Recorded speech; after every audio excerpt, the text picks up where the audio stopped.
Hey, welcome to the Get Hyped Influencer Marketing Podcast. I'm Matt Johnston. I'm here with Dan Coughlin, and we are going to dig into the influencer marketing mailbag today and see how we can help. We're recording this right before Black Friday, so haven't looked at them. We'll see if we get any Black Friday questions, but we'll definitely try to bring that into the mix. But yeah, let's just dig into these and see what happens, because I think when it comes to influencer marketing, a lot of people struggle. I know that before I was part of Get Hyped, I didn't know. I knew a lot about a lot when it came to marketing, but not necessarily influencers. So let's just dig into this. So Sarah says, "Hey guys, I'm struggling to figure out what influencers are the best fit for my business. There are so many. Any tips on narrowing it down?" Absolutely. Start, Dan. Yeah, Sarah, how big of a business do you have? What niche are you in? There's a lot of other questions I'd want to ask you, Sarah, but since you're not here, I'll just make them up, right? If you're, I guess you're probably a small business if you're starting with influencers, and small businesses should start with small influencers. There's no point in my opinion, if I had a business, throw in 10 grand, 20 grand as a small business at a mid-tier influencer to do one or two posts. Because really what you're doing there is you're putting all your eggs in one basket. So start with some UGC creators, get a good idea about how to work with content creators on social, and then slowly work your way up to nano influencers, micro influencers, and mid-tier influencers. You're going to learn a lot along the way. You're not going to spend a lot of budget of your hard-earned budget on things that aren't going to deliver results. And when you do eventually get to that mid-tier level, they're going to deliver for you amazingly, and your brand will have grown tremendously by then. But what if there's no brand awareness whatsoever? With the influencer, you mean? With the business. Oh, with It's the business. Okay, Yeah. Nobody knows about me at all. Won't small influencers just yield small rewards? Sure, they will. Absolutely. That's why you got to leverage. I want big rewards. How do I get big rewards? What if I was able to have what if I had the budget? What if I was very small and I had the budget for a much larger influencer? Somebody that had influence and we know could drive actual sales. Yeah, if you got the budget, that's awesome. The best case scenario would be to work with those mid-tier influencers and not just think about them as in a vacuum.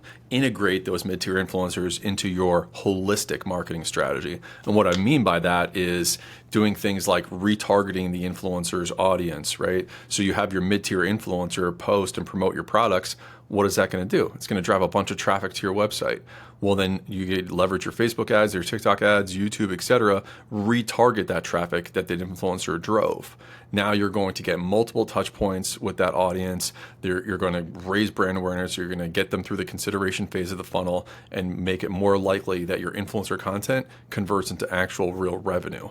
So the trick to when you do, mid-tier is the key. They have the highest level of influence, but always you want to integrate it into all the digital marketing that you're doing and not just think about it like, oh, I'm going to pay an influencer and that influencer is going to post to their audience and my audience is going to get a bunch of sales.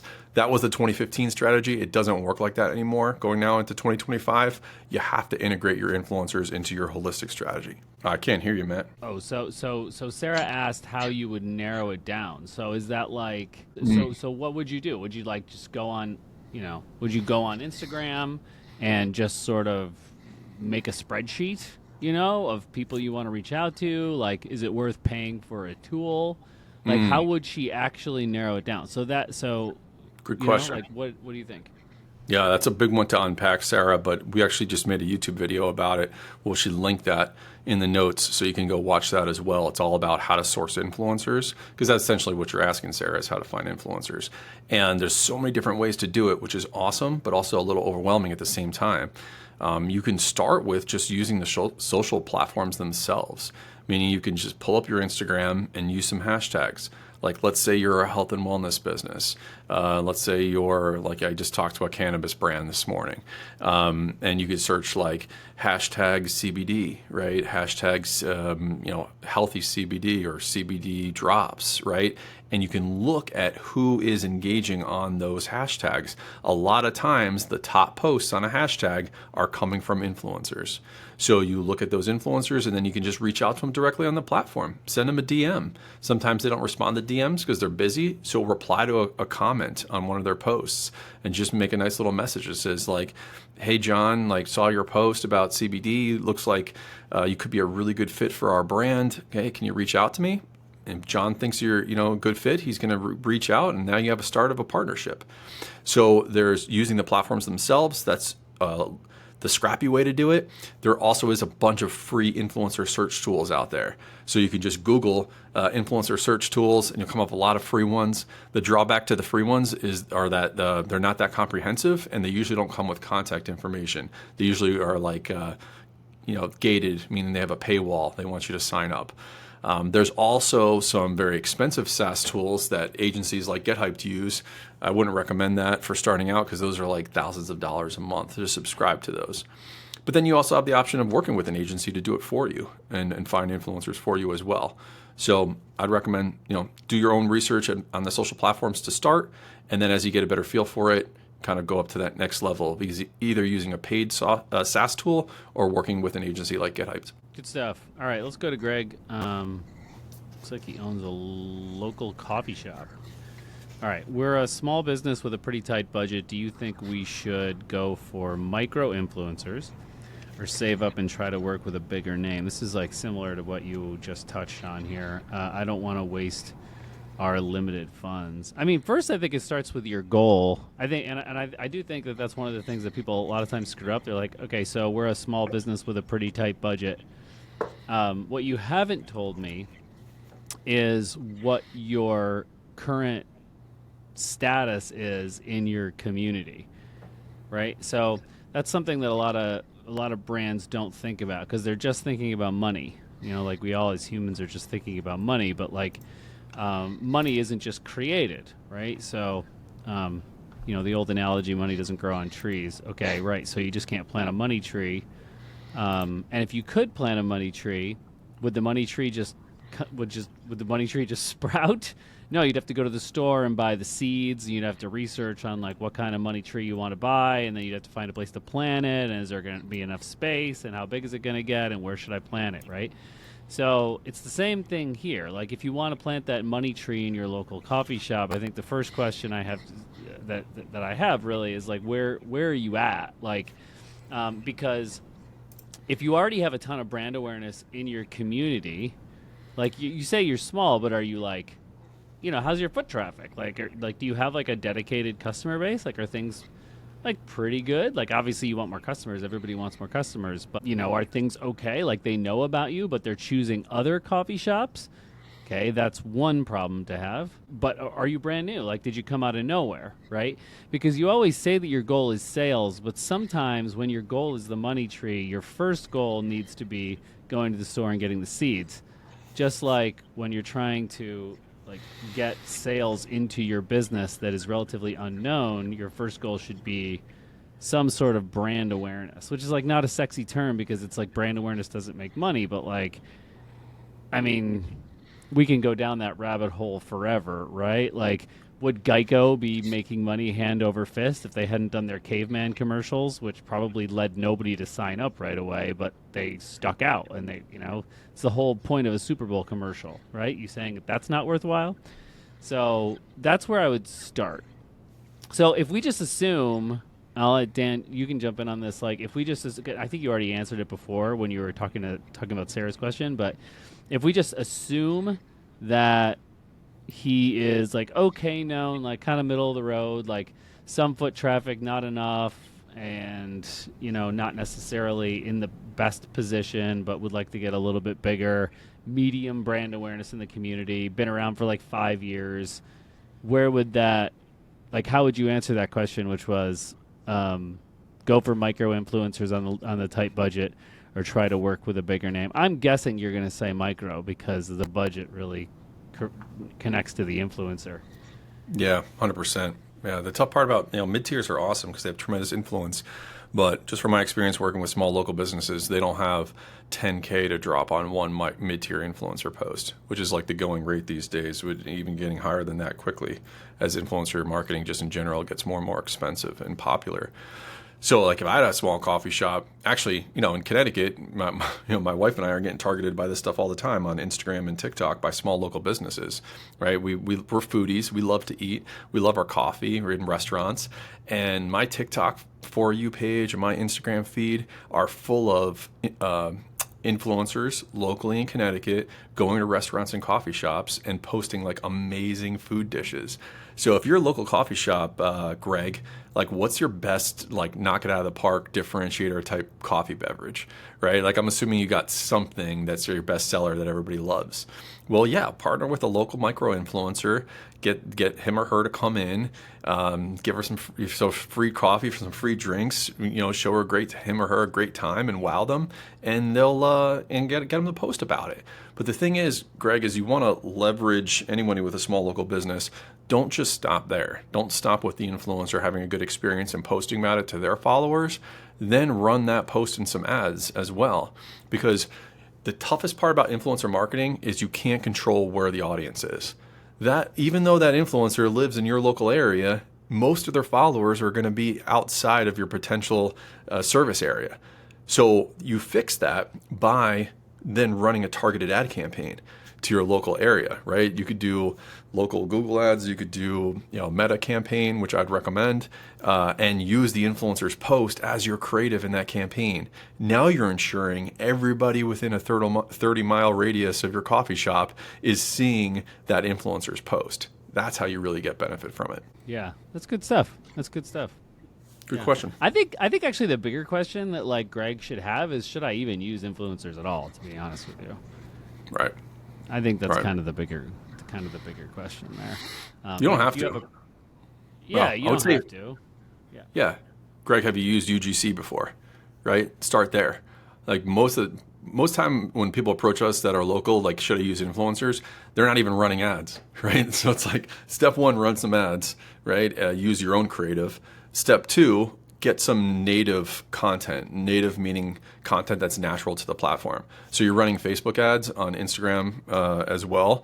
Like get a UGC creator for like $100 to make a video of your coffee and run that in your ads instead of just pictures of your store or whatever you're running right now or pictures of the coffee, right? So step one is level up to some UGC. And then if you see some good results with UGC, which you likely will, then go up to the influencers afterwards. But don't dive right into influencer when you haven't done the foundational stuff of ads and UGC creative. Yeah, more about the content. All right, so Emily, looks like Emily works at a bigger brand. She's a marketing manager. How do you actually measure whether an influencer campaign is worth it? My boss is all about the data, and I need to show him the numbers. Any advice? Yeah. So, I mean, again, it starts with the goal, right? So, worth it. What does worth it mean? How do you qualify worth it to you? So, does worth it mean that you had eyeballs? Like, why did you start this in the first place, right? So, this is assuming you have an influencer campaign. Is it eyeballs or is it sales? And if it's sales, are your expectations in line for what that's going to be? Do you already have the brand awareness in place, right? I look at brand awareness similar to like bowling. So you can't bowl without pins. And trying to be focused hardcore on conversions, like selling people hard without having done a significant amount of brand awareness and ongoing brand awareness, is like bowling without pins. I mean, you're always going to get a zero, whether it goes in the gutter or not. You got to set the pins up. That's really what brand awareness does. It gives it the complete picture.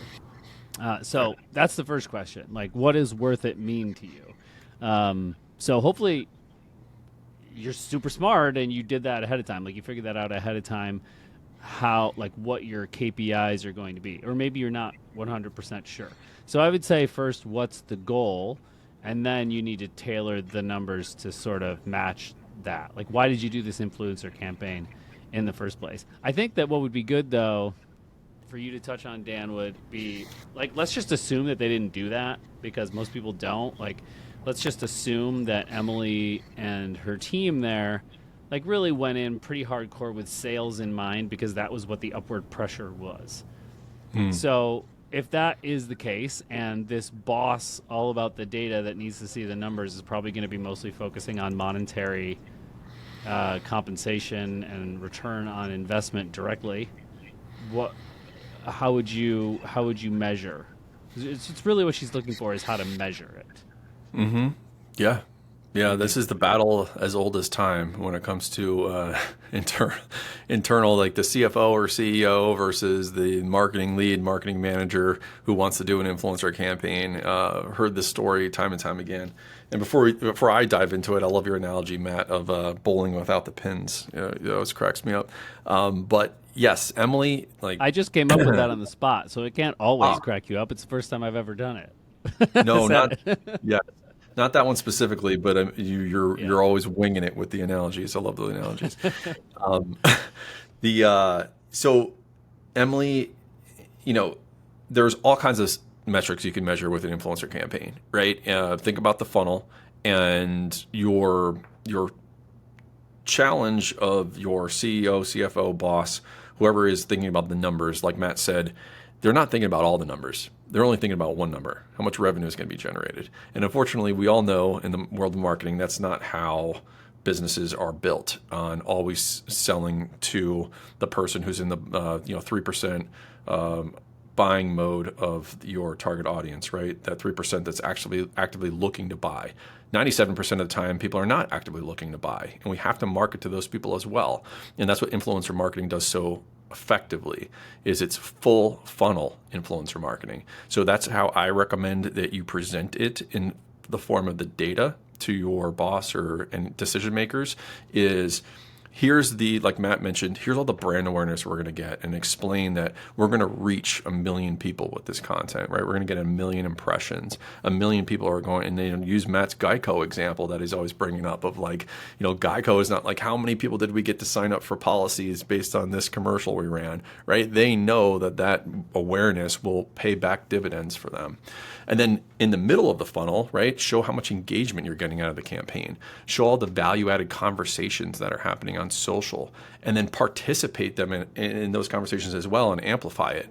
I think that, a little side note, a lot of brands leave money on the table with influencer marketing campaigns by not actively engaging as the brand's team with their influencers when they're posting, right? It's a huge missed opportunity.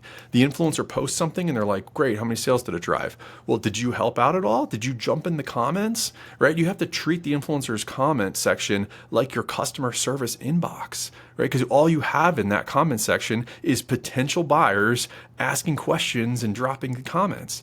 Now, you see the best brands for influencer marketing and the best e-commerce brands doing this, right? You see it all the time. Like, they're always saying funny and witty and engaging and helpful type things in the comments of their influencers and their customers on social. We call that proactive social engagement. That separates the top winning businesses from the ones that are just sitting back and waiting for the sales to roll in, right? So just a little side note on that. Be actively engaged as a brand with your influencer content and their audience, and you'll see dividends from that. But then measure, of course, bottom of the funnel. Oh, wait, let me just... Sorry, go ahead, yeah. And I'm running long because this is a super important answer, right? Measure the bottom of the funnel. I think she wants right? I think that Sarah also wants that tactical, what do I actually, what's the number, or what are the numbers, bottom of funnel too. Yeah, clicks. You want to know, obviously send a UTM link for the influencer, a trackable link, so you can see how many clicks were generated. You can see how many sales were generated by every individual influencer. So having all those numbers for the influencer post itself, super critical, but then also show the numbers of how the influencer impacted all your other digital marketing. Meaning leverage the influencer in your ads. Did your ad performance get 20% better after leveraging the influencer creative? Take credit for that. Right? Leverage it in your retention marketing. Right? Put influencers in your emails. Right? So you can measure all of that increased performance and attribute it all to the influencer, because it's all important. Yeah. Okay, so Jacob says, I've been hearing a lot about brand ambassadors. Are they just influencers with a fancy title, or is there more to it? There's more to it. There's more to it. I think the key. I mean, obviously, like they are influencers with a fancy title, but I think like the key thing about brand ambassadors is like they're kind of like devoted to you, right? Dan, is that how you would say it? And like they almost like they act as, it's not like they act as employees, but like they're consistently making content about you all the time, right? Right. And that's how the relationship goes. Yeah, it even goes farther than that. I mean, you're right. It's a relationship. It takes both sides, right? What happens in a one-sided relationship? It dies. So to keep a relationship going, a brand ambassador is like an influencer that you have an amazing relationship with. So what does that mean as the brand? It means that you're giving more than monetary payment to that person. You're treating that person like they're special because they are special. So let me give you an example. Like an influencer, you pay them for a sponsored influencer post. They make some deliverables. It's over. It's transactional. When the brand ambassador comes into play is, okay, I have these influencers and these two, three, one individual, whatever it is, always perform better than everybody else. So you approach that individual and say, hey, I want to get a long-term partnership with you. Can you post every single month for me for the next 6 months? And by the way, I'd like to come out to our manufacturing facility and look at how we make the products and do some behind the scenes content. And we'll take you out to lunch. And every month when we have new product launches, I'm going to send you a curated gift box ahead of time, totally free. And I'd love your feedback on whether you like them or not. You don't have to post about them, but just want you to, kind of give us your honest opinion. That's a brand ambassador relationship. You're treating that person respectful. You're not treating them like a transaction, right? You're treating them like part of your team, right? Because they're providing you amazing market feedback. And then also when you treat them at that high level, that's going to resonate in the content that they make for you, right? They're going to be so excited to be part of your team. Every influencer wants to be part of a brand's team long term. They don't want one-off transactions. They don't want one-off posts. They want to be part of a team too, just like you and I do. So treat them like that, and you'll have an awesome brand ambassador relationship. Alicia is a social media manager. So it looks like she's been this happens a lot. The social media manager is tasked with like getting the influencers. Okay, honest question. What's the best way to reach out to influencers? I'm always nervous about coming off like another spammy pitch. Help. I'll let you take that one, Dan. Yeah, for sure. So how many spam messages do you get a day in your inbox, Matt? Quite a bit, right? Yeah, like 100. All kinds of people. Yeah. How many of them do you actually like open and read? Not many, huh? Like what stands out? 3%? Yeah. Right. So I'm sure everybody listening to this as a marketer can what's the word I'm trying to look for? Sympathize with that as well, right? So influencers are no different. Their inboxes is the same way, except they're being bombarded by brands all the time asking for free stuff, right? Think about we know this because the founder of Get Hyped, my wife Christina, started as an influencer on Instagram, and she would get brands all the time asking for a lot for nothing, meaning what I'm talking about product for post. Right, we have brands that are say, hey, I'm going to send you a free T-shirt, and I want 5 Instagram posts and 2 stories and this and sign a contract. Well, no one's going to go for that. So you have, as a brand, you have to get that out of your brain that like these influencers are going to jump for joy just to get a free product from you and go above and beyond. It's just not going to happen anymore. That was a 2012 strategy, right? Now you want the best of the best influencers, right? Well, what we got to do is reach out to them with a message that resonates with them. So what I always recommend is put right in the subject line, right? Because they won't even open it. Subject line is 90% of it. You got to get them to open it, right?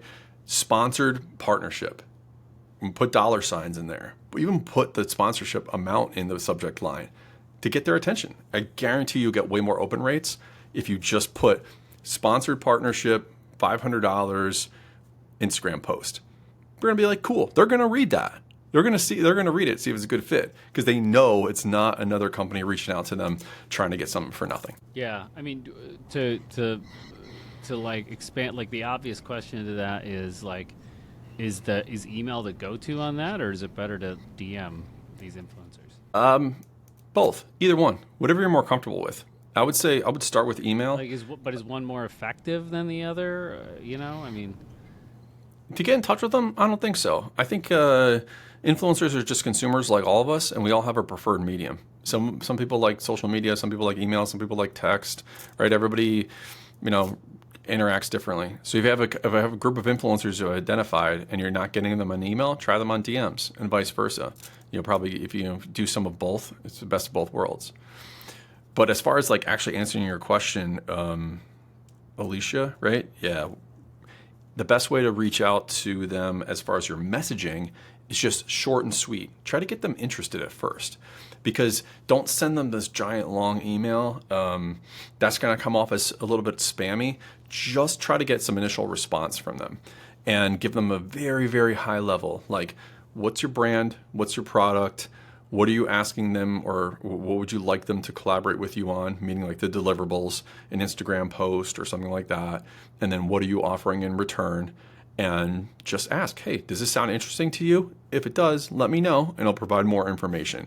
Then when they reply with interest, you can go into the nitty gritty details. But what I see a lot of brands doing is like doing this long, overwhelming, extensive email with all the different requirements of the collaboration. And just like me or you, what happens when we get a long email? Our eyes roll back in our head and we're like, I don't want to read this. And, you move on or you get distracted. So keep it short, sweet, simple. Yeah, that's a good one. That's a good one. All right, I'm going to jump around a little bit here I'm going to cherry pick questions for time, because some of these have similar. Oh, here's a good one. How can I tell? This is Nate. How can I tell if an influencer has a bunch of fake followers? We almost got burned by one before, and now I'm a little paranoid. Yeah, I feel like, Dan, do you know what like is there like an average percentage of followers that are fake for like an Instagrammer, for example? I bet you like I bet you don't have a number, but I'm guessing it's like 50%. No, like honestly, they're 30. out there. Yeah, I know. I feel like there's just so much of that. Like like there to is. actually measure the actual influence. I mean, obviously we have tools like that we pay thousands of dollars for that like tell you that stuff, and of course, like who knows how accurate that is? I don't even know what algorithms they use to even decide what these fake followers are. But let's just assume that like Nate doesn't have access to that. Like, how would you look for it, like in a guerrilla way? Guerrilla way. Let's use Instagram for example. Just go through the profile, right, and look at, do the likes and comments that they're getting resonate with the number of followers that they have? So what happens these days in the fake world is that people will buy engagement or they'll buy followers, meaning people actually buy platforms or bots or whatever that will like their stuff. So you got to look at the relationship between, for example, they're getting 1,000 likes on each of their posts and they only have 2,000 followers. Well, that doesn't add up, right? Their engagement percentage is way too high. 50% engagement is unheard of. So there's, unless they're the best content creator in the world, they're likely buying their engagement. So that's the first thing to look at, right? Do likes and comments make sense with the level of following that they have? And then second, you can actually look at their followers. So you can click on anybody's followers on Instagram and look through them one at a time. So I know that's a lot if they have 10, 20, 100,000 followers, but if you just look through a sample really quickly, you're going to be able to see how many handles of people look like bot handles. They're like actually what? not like, that hard. But what would you look like? What would you see? Like, give me an example. Like, because I feel like a lot of these fake ones are like Sandra Banana from like they look like real people. So how do you like? How would you possibly do that? Like, yeah, some do, some don't. I would say that. Like if you have a, influencer from, I don't know, let's say South Dakota in the U.S. and you're scrolling through or following, and every other person has like Asian symbols in their name and things like that, like that's a dead giveaway. And you would think that the bots are sophisticated, but actually the nomenclature of a lot of the names is terrible. Like it's literally like Joe Smith with 15 characters afterwards because they run out of names to make. So no one, I mean, think about all the people that you actually follow on Instagram. Who has a handle that's like, Dan C and 15 numerical characters after it? No one. No one makes one with that many. So like you actually can spot patterns pretty quickly of like these social handles are ridiculous in the following, right? They're clearly bots or spam. And you can actually click if you're not sure, click on one and look at their profile. There'll be no posts, no one will be following them, right? It's a blank profile. So anyone that has lots of people following them as you browse through with those followers don't have any followers themselves, they don't have any posts, that's a dead giveaway that person has bought a lot of bot followers. Okay. Cool. That's a good video we should do like live. We should do a YouTube video on that of like, showing the phone and Yeah, we should. All right, let's see here. Oh, this is a great question. So Mike says, do you think it's better to let influencers come up with their own content or give them a set of guidelines? We want it to feel authentic, but also on brand. There's a lot to unpack here. There's actually a number of different questions in here. So the first question is, do you think it's better to let influencers come up with their own content? Do you give them a set of guidelines? How do you make it feel authentic? How do you make it feel on brand? There's really 4 questions built into this. So I think the first thing to just note is that I think in general brands are a little bit too hardcore about choking influencer content and like bending it to their will, and that's a bit of a problem. And obviously a lot of that comes with influence, right? So the bigger the influencer, the less that happens because the influencer has more clout and more sort of backup with their own community, right? Like it's just PR. Like if you went to the New York Times and they were going to write an article and you were like, hey, I want it to be exactly like this, they'd be like, screw you. Like we're going to do the article the way we do articles. We're the New York Times. And so you see the same thing with like large YouTubers and large Instagrammers, right? I think that you get into that weird place with like the micro influencers and the smaller mid-tier influencers where they barely know how to run their own business to the extent that they even do it. So they don't think about that kind of thing. They're just kind of like offering me money, do the thing for the money, and hopefully they'll pay me to do more things for the money in the future type thing. And so they're not thinking necessarily about how this stuff will land either. And so the brand ends up strong-arming them a little bit into turning things into what usually turns into like a lame ad, like not even a good ad, but like a lame ad, like it doesn't have good like marketing stuff and everything. It's just kind of, so I think in general, like as a general answer to the first of the 4 pieces of this, it is better to let influencers come up with their own content. Yes. If you want to like hire actors to do a thing for you, you need to come up with the content that they do because they are just mouthpieces for words that somebody else wrote. Influencers are a known quantity and a platform, and they're influencers because they have influence over a certain type of people, and those type of people respond specifically to them. So if you don't let them come up with their own content, it's going to feel like, like one person is making something for an audience that doesn't want to listen to them, right? Or it's like a different person. So there's not a lot of influence there. That's my first thing there. Now, that being said, answer to the first question. The second question being, do you give them a set of guidelines? You positioned this question as, do you let them come up with their own content, or do you give them a set of guidelines? The answer is both. So you should give them the freedom to make the content that they want to make, but also let them know what are the things that are really important for you to get across that the influencer is not likely to see or do otherwise. Right. That's the first piece of that. Anything I missed on that you want to chime in on? No, you nailed it. I think that the New York Times example was the best one, right? There's content creators out there that make viral content all the time. They get millions and millions of views, and they don't say one word in their video.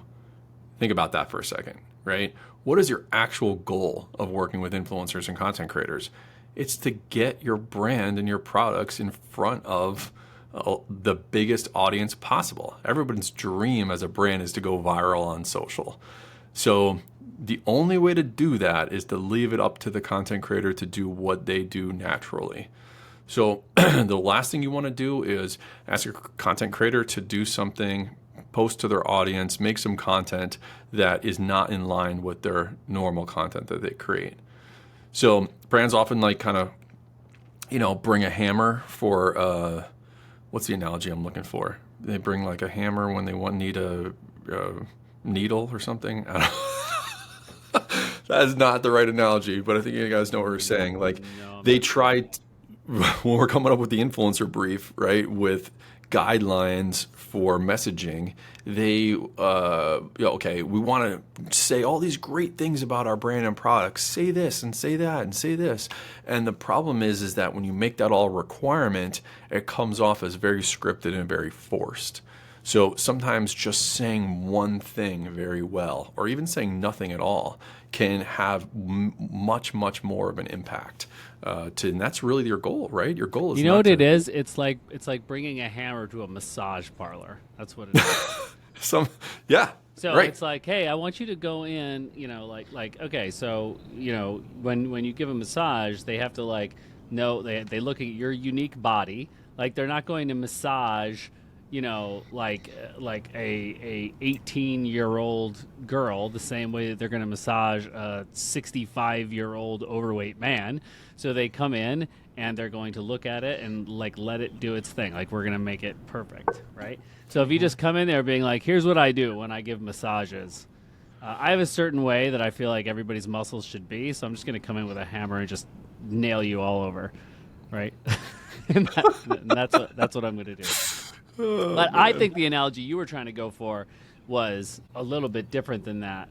But at the same time, it does need to be a little bit more like a massage. Like you are sort of massaging with this stuff. Like you should look at yourself not as coming in like the masseuse with the hammer comes in with his own agenda. You should not just come in with your own agenda. You should more try to blend in with the agenda of the influencer. I mean, I think a good way to think about it is I can't remember the guy on TikTok. He's one of the most famous TikTokers, but I try to stay off social media when I can.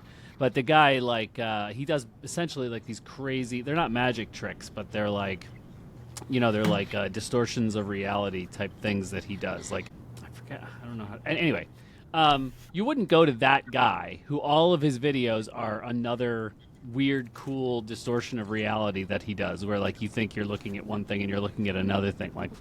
And you wouldn't go to that guy and be like, "Hey, can you make a video where you talk for a minute about my brand and you say this, and that because you have a bunch of followers?" You would never do that to that guy, right? You would be like, "Hey, let's talk about how we can do a reality distortion, crazy, weird thing for my can of soda." Right? How would we do that? Right? And it's the same thing for all those influencers that are not as unique as him, I think is the point. You have folks that often are just giving advice or hey, look at my morning routine. Look how I do my nails and stupid shit like that. That is, you want to let them do that because people are watching them for those things. So think about how you, if the influencer is a highway, you want to merge onto the highway and go at the same speed as everybody else. You don't want to just come in and just start going 90 miles an hour, making everybody crash into each other and going on the side and go. You know what I mean? Just that's the point of using an influencer. It's the same thing as getting an article in the New York Times about you. You're trying to ride their wave. They're not riding your wave. I think that's the biggest it's the biggest mistake actually I think that brands make with influencers. After they get them, Like that's the biggest mistake that I see. And like it's actually a fundamental theoretical issue that they have with the way that they're approaching the situation. Yeah, yeah, and I would add to that too that either the brand team or even I see agencies and things doing this, bringing their own personal biases towards content and social platforms into the strategy, right? Like, oh, this piece of content or this draft the influencer did, like, this isn't good because I didn't like it. Well, it's not for you, right? Like you own the brand; it's for your audience, right? And you're trusting in this influencer to do what resonates with that audience. So give them that trust. Let them go with the creative the way they want to do it, and you'll be surprised that we're always surprised. Now, we do this all the time. We've been doing this for 7 years. I'm still surprised every single campaign with the performance of certain influencers, where in my head I'm like, oh, this piece of content isn't that great, and then it's the best performing piece of content. No one has a crystal ball, right? So the perfect way to ruin it, though, is to make it all scripted and make all the influencers fall in line. You're going to destroy their creative ability, and that's the last thing you want to do. All right, let's do one more, and then we'll call it a day. Oh man, Good one. There's some good ones. There's some good ones that we haven't gone through. So we'll save these. Cool. But some of our episodes are going to be. I think we're gonna do an episode soon where we just focus on questions people have about TikTok. So I do see a question here about specifically like, should I use TikTok? We'll get to that. But I think this is one that people get all freaked out about. And I think it's also a really good question on the back of the last question. So Brian says, what's the best way to protect our brand when working with influencers? I'm always worried that they'll post something that doesn't align with our values. So this is a big one because I just went on a rant about how you need to like do their thing. And now you're like, hey, how can I control them? And I think that also like one of the I'm going to let you answer this because you've dealt with this a little bit more than I have in my career, a lot more than I have. But I think that the first question that I would ask myself, the first thing that I would challenge is the assumption that you're making, Brian, that you need to doggedly protect your brand like crazy with influencers. Like, I know that you're scared. Everybody's scared for some reason because the bad things make headlines, right? Like Kim Kardashian, or let's just say huge influencer is working with Reebok, and huge influencer does something extremely controversial that everybody talks about. Reebok dumps them. Reebok takes brand hit. Like, that's not you, probably. So, Right. like literally, like if you have some micro or mid-tier influencer that it's like swearing and being all, like occasionally, which is usually the issue. Like they'll just say fuck occasionally, and like a lot of brands are like, oh, I don't want to associate my brand with the word fuck. No, which I just think is a little bit ridiculous. But so I think that there's an assumption there that you need to protect your brand like crazy, and I know that there's all sorts of, but nobody's suing you. You're not going to get any loss of sales because somebody says fuck. It's just not Right. going to happen, despite what you may think or what your emotional state might tell you. But that being said, if we just assume, I mean, but there is like a level of it, obviously. So yeah. So how do you? I guess there's really two questions here, right? If he says I'm always worried about that they'll post something that doesn't align with their values, there's really the proactive and reactive strategy. So proactively, how do you make sure that stuff doesn't happen? And reactively, how do you deal with it when something does happen? Let's dig into that. Why don't we start with Yeah. proactively? Like, what do you? Is there like we make influencer briefs for all of the influencers that we work with. Like when we have a client, right? Right. That's the place it goes, right? Right. The guidelines. Is that enough? Yep. Even and yeah. How do you make sure this stuff doesn't happen in the first place? Yeah. I always describe the brief as it's like a proposal on behalf of your brand to the influencer. So it's like saying a proposal about the collaboration. So it's like, hey, this is what I want to do together. Are you aligned, right? And the influencer, if they say yes and you go off and contract with them, it's an expectation setting document. So you've set that expectation with the influencer of what kind of messaging and content that you want, which is obviously in line with your values as a company. So then later on in the partnership process, when the influencer has consumed your product or service and they've made content about it, use what's called draft review. Use the draft review process, meaning request that the influencer, in your agreement with them, drafts their content before posting it and shares it with you. So this is the process we use every day here at Get Hyped, our agency. Influencers will send us draft content all the time.